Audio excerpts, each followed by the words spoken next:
Hello दोस्तों, स्वागत है आपका हमारे चैनल लैला की कहानी में। दोस्तों, यह कहानी मेरी और मेरे बेटे के बीच की है। मेरा एक बेटा है जो बाहर हॉस्टल में रहकर अपनी पढ़ाई करता है। जब उसकी पढ़ाई की कुछ छुट्टियां होती है तो वह घर पर आ जाता है और घर पर आने के बाद हम खूब मौज मस्ती करते हैं। यह बात उस समय की है जब मेरा इकलौता बेटा जो अभी अभी हॉस्टल से आया था।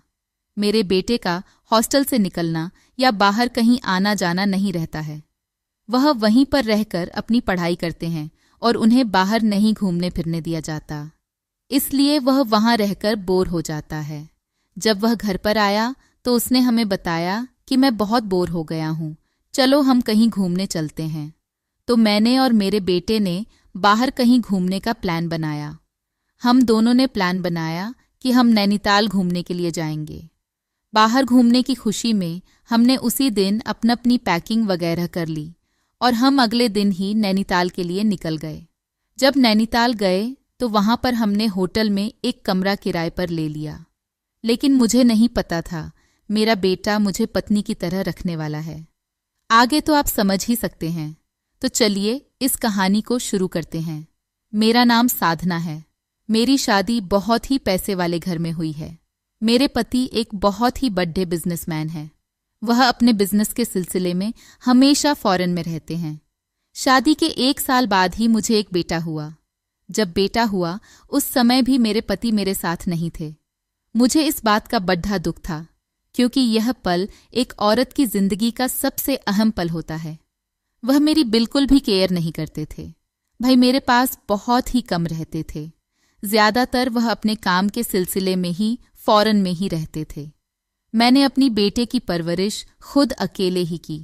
उसे अच्छे से पढ़ाया लिखाया, अच्छे संस्कार दिए। 5वीं कक्षा तक तो वह मेरे साथ ही रहकर पढ़ाई करता था। फिर एक दिन मेरे पति फॉरेन से आए। उन्होंने उसे बोर्डिंग स्कूल भेज दिया पढ़ने के लिए। कुछ सालों तक बोर्डिंग स्कूल में ही पढ़ने के बाद उन्होंने उसे मलेशिया भेज दिया पढ़ने के लिए। वहां वह हॉस्टल में रहकर पढ़ाई करने लगा। बेटा और पति के चले जाने के बाद मैं बिल्कुल अकेली पड़ गई थी। मेरे पति मुझे अपने साथ कहीं लेकर भी नहीं चाहते थे। मैं घर पर बिल्कुल अकेली रहती थी और इसी वजह से धीरे धीरे यह अकेलापन मुझे काटने लगा। बेटा मेरा कभी कभी फोन पर बात करके हाल चाल ले लिया करता था। मेरे पति तो मुझे कभी फोन तक नहीं करते थे। मुझे ऐसा लगने लगा था कि मेरे पति का फॉरेन में किसी दूसरे के साथ अफेयर है, पर मैंने यह बात अपने बेटे से कभी नहीं बताई। मैं नहीं चाहती थी कि मेरे बेटे के अंदर उसके पिता के लिए कोई कड़वाहट हो। मैं तो चाहती थी कि मेरा बेटा बिना किसी चिंता किए अपनी पढ़ाई पूरी करे और जल्दी से अपने घर आ जाए। इसीलिए मैं बस चुपचाप सब कुछ सह रही थी। धीरे धीरे समय बीतता गया और मेरी तबीयत खराब रहने लगी। भूख प्यास सब खत्म होती जा रही थी। मेरी बीमारी का कारण मेरा अकेलापन था। मेरा अकेलापन मुझे खाए जा रहा था। डॉक्टर को दिखाया तो उन्होंने कहा कि आपको किसी के साथ की जरूरत है जो आपके साथ रहकर ध्यान रख सके और आपको हमेशा खुश रख सके। डॉक्टर ने मुझे सलाह दी कि आपको ऐसी कहीं खुली जगह पर जाना चाहिए जहां आपका मन बहल सके। मैं अकेली थी, इसलिए डॉक्टर ने मेरे बेटे को फोन करके यह सब बातें बता दी। अगले दिन ही मेरा बेटा हॉस्पिटल से घर आ गया। उस समय गर्मी की छुट्टियां चल रही थीं, तो वह कुछ दिन के लिए मेरे साथ रहने आ गया। फिर अचानक से बेटे ने कहा, चलो मम्मी अपना सामान पैक कर लो, चलो मैं तुम्हें नैनीताल घुमा लाता हूं। मैं मना कर रही थी तो वह जिद पर अड़ गया और कहने लगा कि डॉक्टर ने आपको थोड़ा घूमने फिरने के लिए कहा है। आप यहां से थोड़ा बाहर निकलेंगी तो आपको अच्छा लगेगा। और हाँ, अपने लिए अच्छे अच्छे कपड़े पैक कर लेना। मेरे बेटे ने कहा, जैसे आप शादी से पहले पहनती थीं। मैंने कहा, वह सब मैं अब कहाँ पहनूंगी। बेटे ने कहा, बस आप रख लो, यहाँ नहीं तो वहां पहुंचने पर पहन लेना, आपकी पुरानी यादें ताज़ा हो जाएंगी। फिर बेटे के कहने पर मैंने अपने लिए अच्छे अच्छे कपड़े पैक कर लिए। हमारी ट्रेन रात के 11 बजे की थी।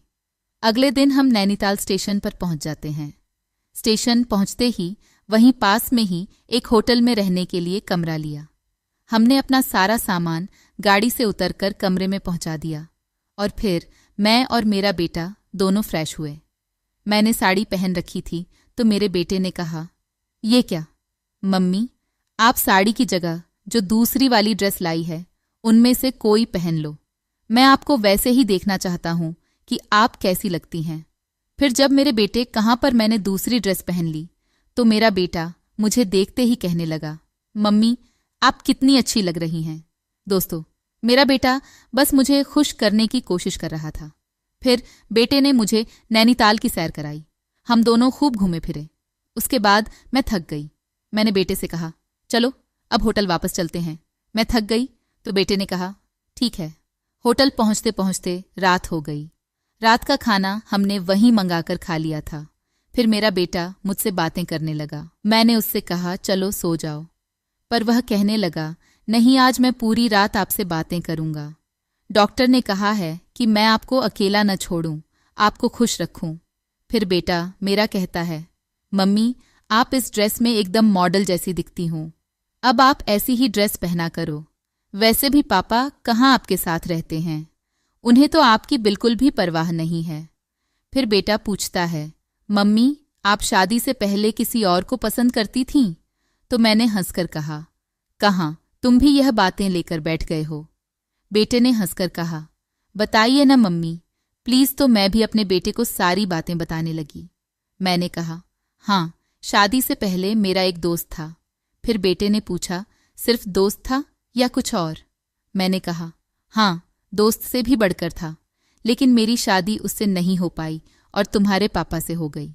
वह भी मुझसे तुम्हारी तरह बातें करता, खाने पीने की चीजें लाकर देता और हमेशा खुश रखता और कहता था कि तुम ऐसे ही अच्छी लगती हो।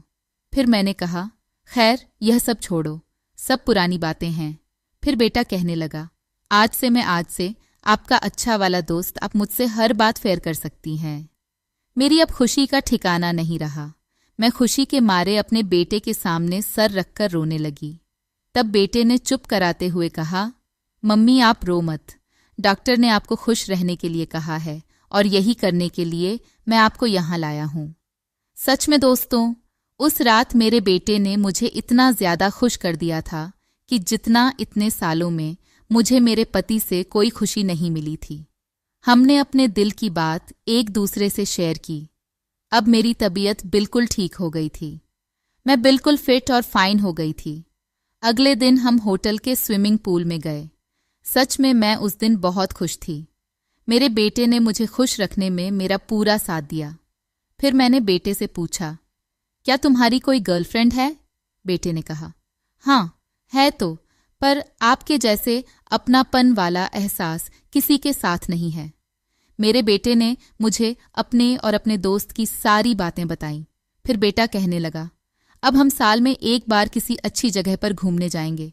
आप टेंशन मत लीजिए, मैं आपको जरूर लेकर जाऊंगा और आपको हमेशा खुश रखूंगा। फिर मैंने उसे कहा कि मुझे खुश तो सिर्फ मेरा पति ही रख सकता है। क्या तुम मेरे पति के जैसे रह सकते हो?